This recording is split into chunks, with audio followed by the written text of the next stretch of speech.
हम work for energy में हम लोगों ने थोड़ा सा work done by constant force पढ़ा, work done by variable force पढ़ा, ग्राफ पढ़े, कुछ न्यूमेरिकल्स लगाए।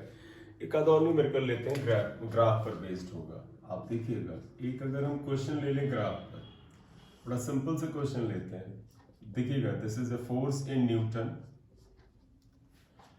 And here is displacement in metre. ये सपोज एक पार्टिकल का कुछ ग्राफ दिया गया है, यहां पर मैं बनाता हूं। अगर ये ग्राफ ऐसे दिया गया ये, और इस जगह पे ऑब्वियस एस इक्वल टू 0 है, यहां पर एस की वैल्यू अगर हम 2 ले लें, इस जगह हम 4 ले लें, और इसके करेस्पॉन्डिंग 6 ले लेते हैं, ये 8 मीटर एक्सेट्रा। क्लियर? आप देखिएगा, 10 न्यूटन का फोर्स है, ये 20 न्यूटन का फोर्स है, और ये 30 न्यूटन का फोर्स है। इसके करस्पॉन्डिंग ये गया ये। इनका मतलब है कि अगर ग्राफ ए से बी तक बताया गया है, ये ग्राफ ए से बी तक, तो आप इस प्रोसेस पे वर्डन बताइए, कहाँ से कहाँ तक, एस इक्वल टू 0 से एस इक्वल टू 6 तक। फाइंड आउट या कैलकुलेट वर्क डन फ्रॉम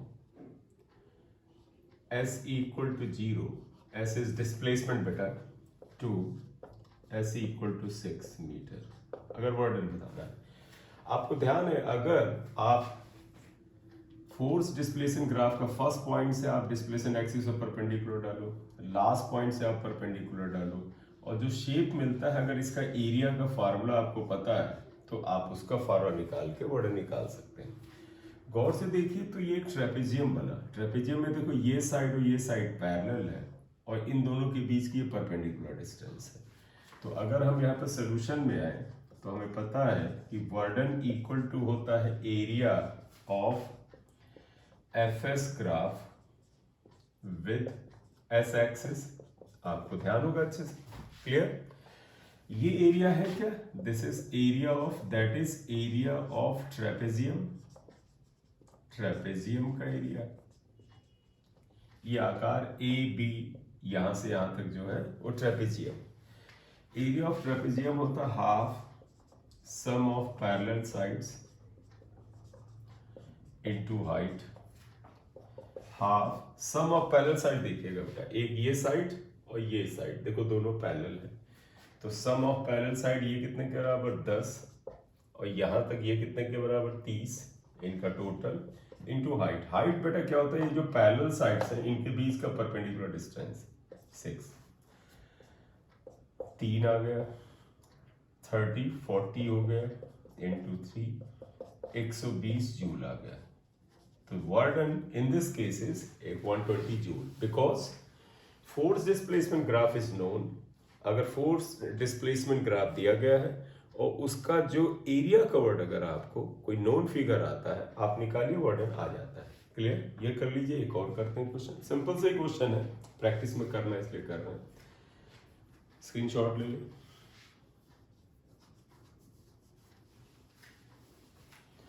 चल, एक और क्वेश्चन लेंगे बेटा।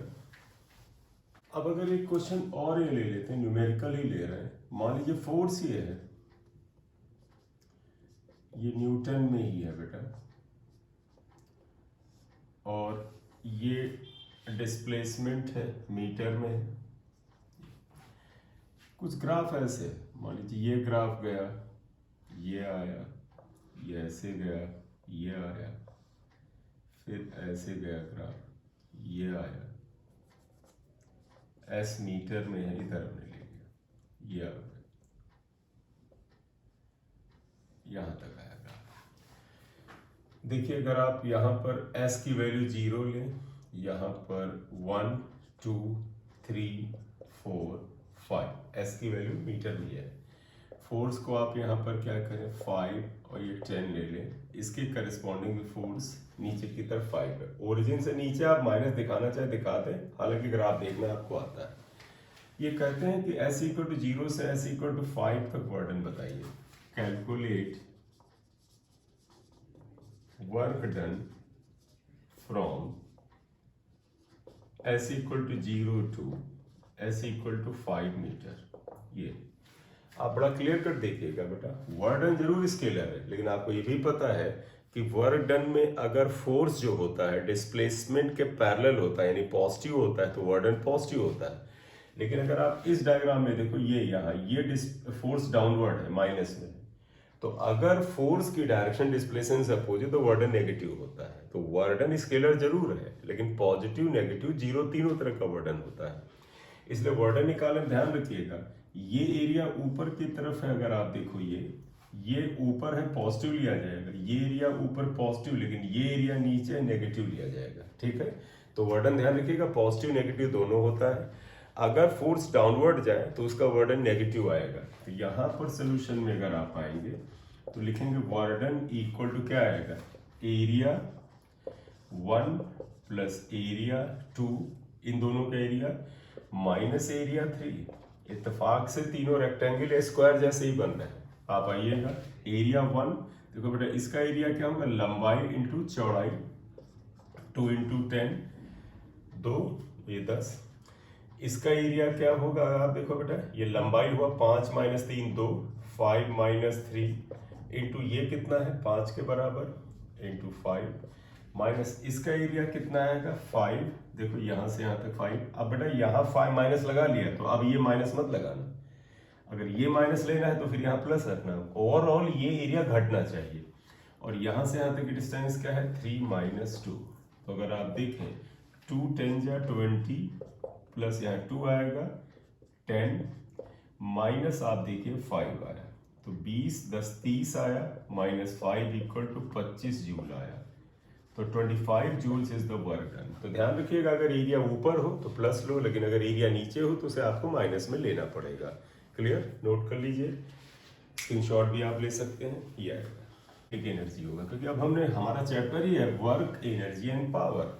तो वर्क हम अभी बात कर लिए, बेसिक्स की बात कर लिया है। अब हम एनर्जी की बात करें तो एनर्जी में हम दो तरह की एनर्जी, हम बेसिकली यहाँ इस चैप्टर में मैकेनिकल एनर्जी करेंगे, तो हम बात करेंगे kinetic energy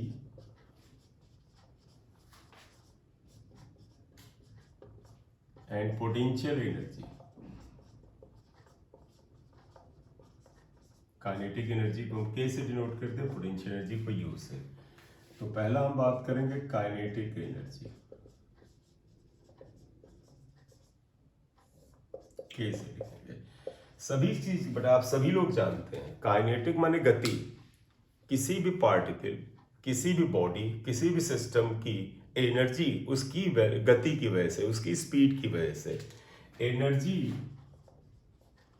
due to speed और मोशन ऑफ द पार्टिकल और सिस्टम,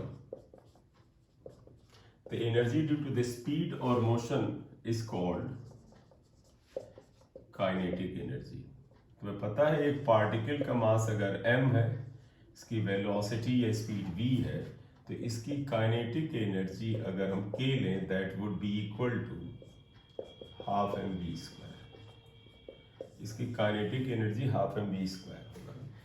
अगर आप इस फार्मूले को जबरदस्ती वेक्टर फॉर्म में लिखना चाहें तो लिख भी सकते हैं। इन वेक्टर फॉर्म अगर आप लिखना चाहें तो देखो k तो स्केलर है, लिखा रहने तो हाफ, यहाँ पर m आपको अंदाजा होगा, सिर्फ v को आप वेक्टर में वेलोसिटी कह सकते हैं। तो अगर आप देखिएगा v अगर वेलोसिटी है तो इसका डॉट प्रोडक्ट यहाँ होना चाहिए। क्यों डॉट प्रोडक्ट, क्योंकि दो वेक्टर क्वांटिटी का जो प्रोडक्ट है वो स्केलर है। स्केलर मतलब जिसकी डायरेक्शन नहीं, तो काइनेटिक एनर्जी। तो पता है scalar product co dot product कहते हैं, तो ऐसे आप लिख सकते हैं। ये काइनेटिक एनर्जी आ गया, ठीक है। Kinetic energy of a particle depends upon frame of reference. आप ध्यान रखिएगा, हालांकि वर्डन भी डिपेंड करता है, इसकी भी चर्चा अभी यहीं पर कर लेंगे। तो आप देखिएगा, आप नोट में लिखिएगा kinetic energy of the particle depends upon frame of reference। frame of reference, frame of reference पर डिपेंड करता है। अब तुम कहोगे सर वो कैसे, जब भी ये बात आए तो एक काम करना, तुम इमेजिन करो ये एक ट्रेन है, मान लीजिए एक ट्रेन है, लंबी सी ट्रेन है, ये ट्रेन है और ये कुछ स्पीड u से जा रही है, ठीक है बेटा। तो आप देखिएगा इस ट्रेन की स्पीड u है। अब आप बताइएगा यहाँ पर इस ट्रेन के अंदर एक आदमी ये बैठा हुआ है, ये पर्सन ए है, he is in the train. Train की स्पीड क्या है, u है। अब ये आदमी क्या देखता है, ये देखता है कि एक अंदर यहाँ पर एक पार्टिकल जो है, या एक दूसरा आदमी, ये आदमी ए देखता है, पर्सन ए देखता है कि दूसरा पर्सन बी जो है वो v स्पीड से इस ट्रेन के अंदर मूव कर रहा है। तो ध्यान रखिएगा, v is the velocity of this person b with respect to the train. तो आप क्या लिखे हैं, यहाँ पर ही आएगा। तो आप इसे समझिए ध्यान से। देखो ये आदमी रेस्ट में है, इसकी वेलोसिटी 0 है, ट्रेन में बैठा है अपनी टेबल पे, चेयर पे। ये आदमी v स्पीड से जा रहा है, तो according to A velocity of b is v and therefore its kinetic energy is half mv square अगर इसका मास m है। तो आप देखिएगा according to a kinetic energy of b is, कर लें तो half mv square है। ये है, क्लियर है बात। तो ट्रेन के अंदर कोई आदमी चल रहा है, इसकी स्पीड v है, एक आदमी a बैठा हुआ है, वो कहेगा भाई ये v स्पीड से जा रहा है, इसकी काइनेटिक एनर्जी ये है। लेकिन अगर हम मान लें यहां पर एक पर्सन C है और ये बाहर है C, और ये भी रेस्ट में है, इसकी वेलोसिटी 0। जो पर्सन प्लेटफॉर्म पे खड़ा हुआ है, इसके अकॉर्डिंग इस पर्सन M की काइनेटिक एनर्जी क्या होगी, ये क्या कहेगा, ये आदमी अंदर v स्पीड से मूव कर रहा है, ट्रेन भी v स्पीड से मूव कर रही है, u स्पीड से मूव कर रही है, तो इसलिए इसके अकॉर्डिंग इसकी काइनेटिक एनर्जी हाफ m, और स्पीड क्या हो जाएगी u plus v square, half m u plus v square हो जाएगी, ठीक है, क्योंकि इसकी स्पीड कितनी है, u प्लस वी है। But according to C kinetic energy of B is, क्या आ जाएगा, इसकी रिजल्टेंट स्पीड क्या है, v प्लस यू, तो ये हो जाएगा हाफ m, और टोटल स्पीड क्या है, v प्लस यू का होल स्क्वायर। इसके अकॉर्डिंग इतनी स्पीड हो जाएगी। तो बताइए इस आदमी की काइनेटिक एनर्जी A के अकॉर्डिंग ये है, लेकिन C के अकॉर्डिंग ये है, इसका तो kinetic energy frame of reference पे डिपेंड करती है। क्लियर, ये बात है। तो kinetic energy depends upon frame of reference. अब अगली हम बात करेंगे, ध्यान रखिएगा नोट में, work done also depends upon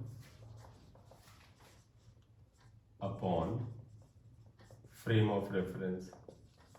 ये ध्यान रखिएगा, फ्रेम ऑफ रेफरेंस पे वर्डन भी डिपेंड करता है। तुम्हें लगे कि वो कैसे, देखो वर्डन क्या होता है, work done equal to force into displacement होता है, वो डिस्प्लेसमेंट पे डिपेंड करता है। तो अगर आप ध्यान देना, ये अगर तुम साबित करना चाहते हो तो आप ऐसे कर लो, देखना, अगर ये ब्लॉक है, मास m का है, ये v कुछ गति से आगे बढ़ रहा है फोर्स लगा करके, और ये आगे जा रहा है, वो इस स्थिति से खिसक करके नई स्थिति में चला जाता है, इस जगह आ जाता है B पर फोर्स। तो आप बताइएगा, ये ब्लॉक मास m का फोर्स F के प्रभाव में A से B तक चला जाता है, और इसका डिस्प्लेसमेंट जो है वो S के बराबर होता है। क्लियर, यहाँ पर। अब आप एक बात बताइएगा, एक आदमी इसके ऊपर ही बैठा हुआ है A, ये क्या कहेगा, ये कहेगा कि मैं इसके रेस्पेक्ट में ये तो बढ़ नहीं रहा है।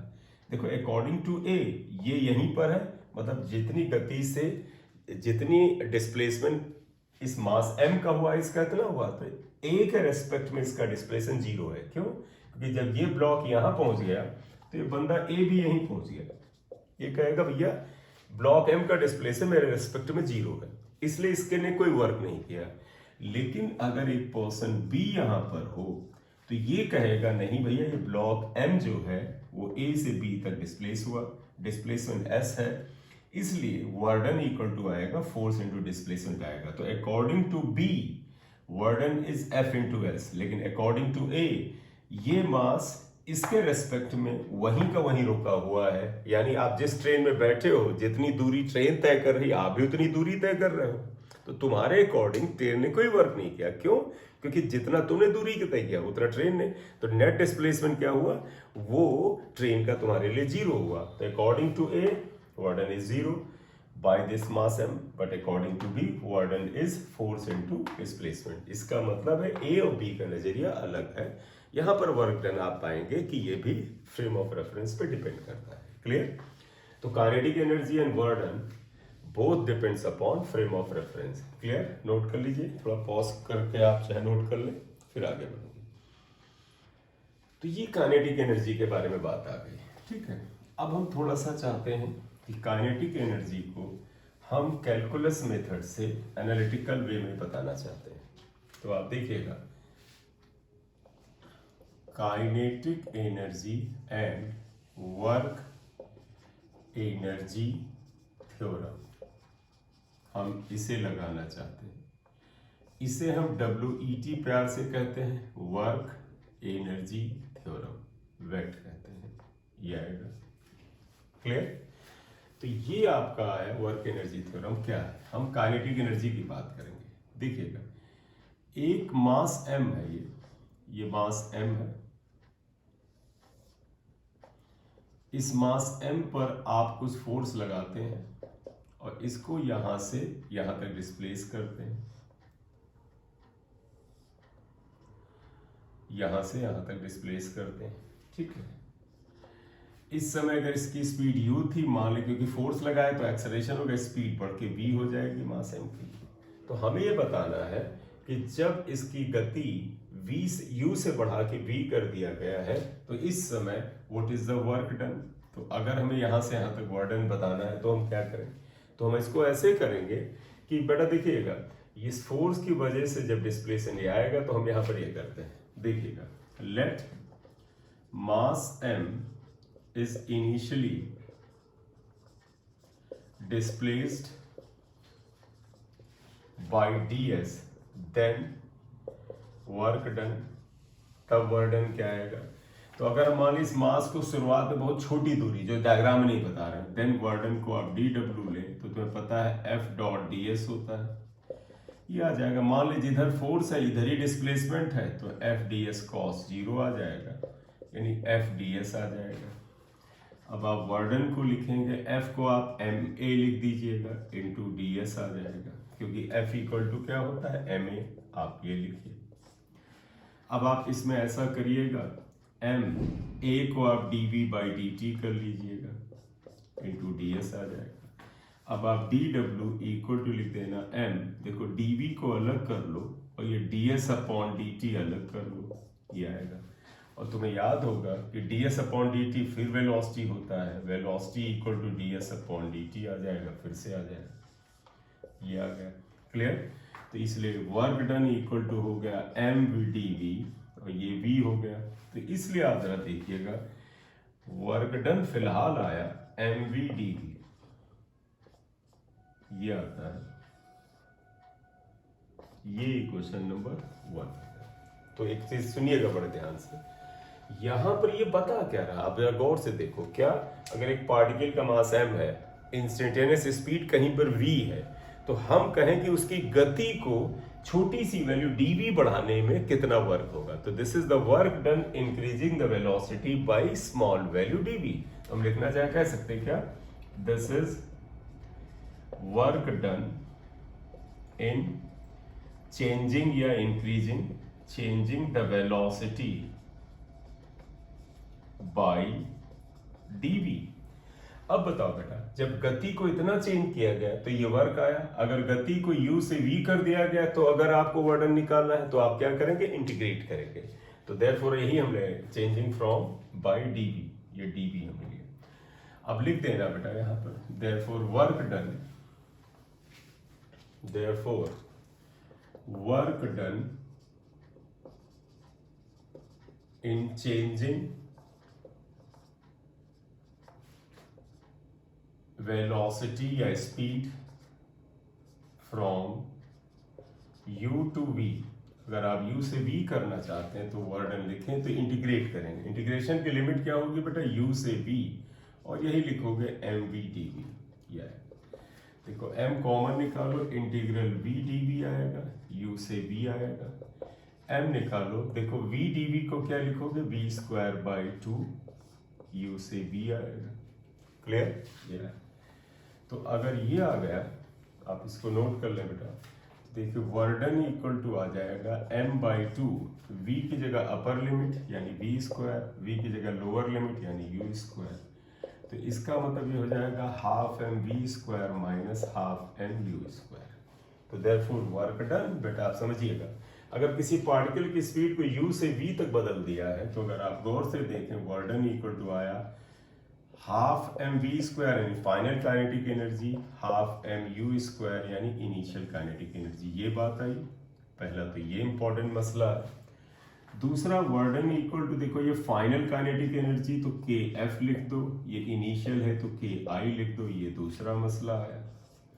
और तीसरा मसला है कि work done equal to final minus initial kinetic energy है तो डेल्टा के लिख दो, इसका तो वर्डन इक्वल टू होता है चेंज इन काइनेटिक एनर्जी। या तो इसका मतलब क्या आया, therefore work done equal to change in kinetic energy, ये चेंज इन काइनेटिक एनर्जी के बराबर होता है। यही वर्क एनर्जी थ्योरम है बेटा।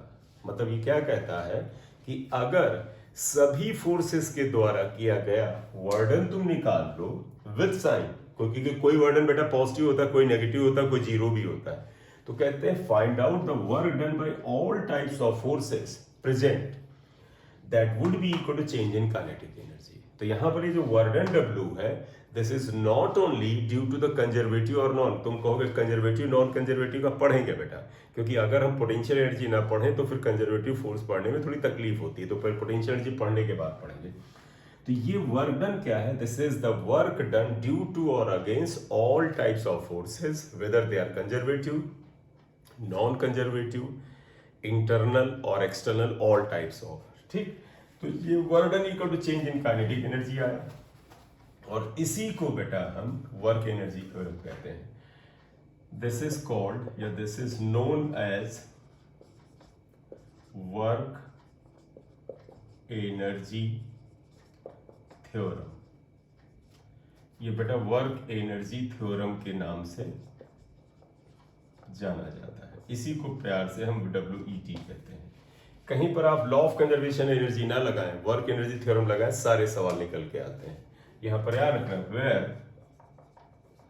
W is work done by और अगेंस्ट। अगेंस्ट इसलिए लिखते हैं बेटा, जो फोर्स अगेंस्ट, जो work done against the force होता है वो माइनस में आता है। वर्क डन बाई और against all types of forces, सभी तरह के फोर्सेस का वर्क डन है, चाहे वो फोर्स बेटा क्या हो, whether they are conservative non conservative. तो आप ध्यान रखें, इसी का कॉन्टिन्यूएशन हम यहां लिख रहे हैं, that is due to conservative, non conservative,